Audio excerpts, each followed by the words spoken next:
Vi lavede et forsøg om natriumhydrogenkarbonats omdannelse. Vores formål i dette eksperiment er, at vi vil påvise, at den gas, der dannes ved ophedning af natriumhydrogenkarbonat, indeholder carbondioxid. Derudover vil vi afgøre, hvilket reaktionsskema, der passer bedst til vores reaktion. I teorien, natriumhydrogenkarbonat har formlen NaHCO3 og bruges som hævemiddel ved bagning. Når stoffet opvarmes, dannes gassen carbondioxid, hvis kemiske formel er CO2. De formler, vi skal bruge efter ophedningen er store M er lige med lille m divideret med n, som bruges til beregning af den molare masse i gram per mol. Lille m divideret er lige med n gange store M, som bruges til beregning af massen i gram. Og lille m er lige med lille n er lige med lille m divideret med store M, som bruges til beregning af stofmængden i mol. Desuden har vi beregnet den procentvise afvigelse, hvor vi sagde lille m mål minus lille m beregnet, divideret med lille m mål gange med 100%. Vi blev givet 3 reaktionsskemaer, som vi har afstemt, og som vi ud fra vores beregninger vil afgøre, hvilken reaktion der forløber under eksperimentet. Disse er 2 NaHCO3, som er solid, bliver til Na2 solid plus H2 gas plus to CO2 gas.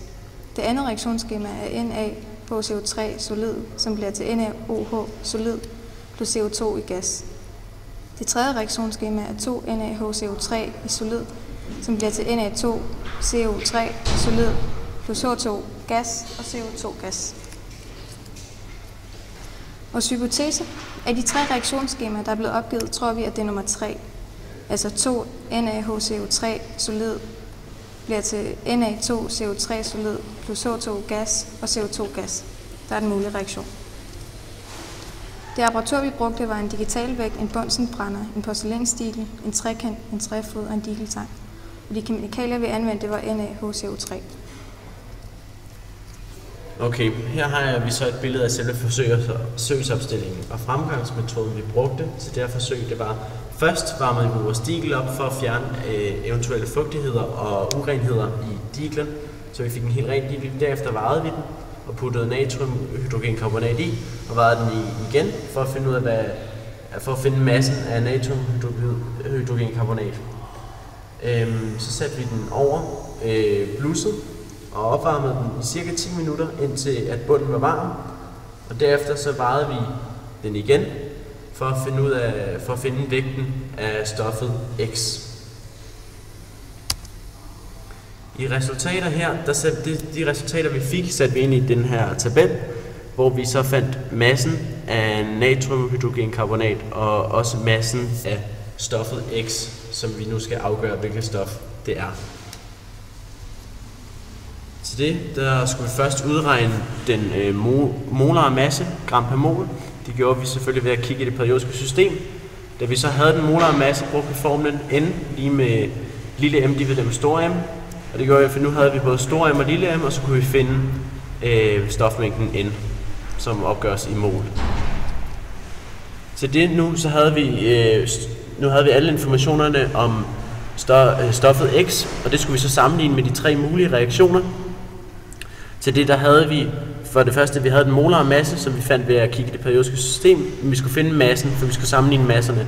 Så det gjorde vi afstemt alle 3 mulige reaktioner og fandt ud af forholdet mellem dem, så vi kunne finde stofmængden og derved også finde massen.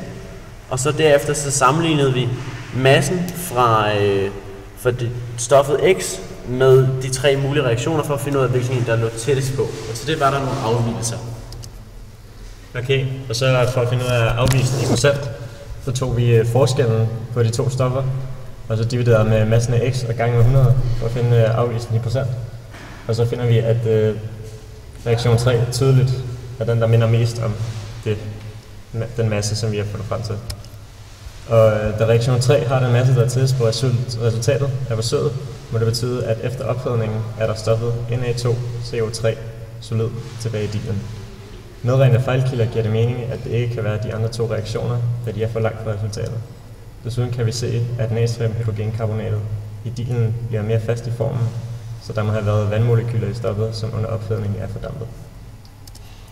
De eventuelle fejlkilder eller måleusikkerheder, som vi har, er en upræcis vægt. Der kunne måske have været noget andet på vægten, eller noget galt med vægten. Og en upræcis måling af tid under forsøget, da vi ikke rigtig holdt så meget øje med stopuret. Og gennem vores forsøg og udregninger har vi så påvist, at vores hypotese er blevet bekræftet. Yes. Var det fint, tror jeg? Ja. Sagde jeg noget, der var forkert?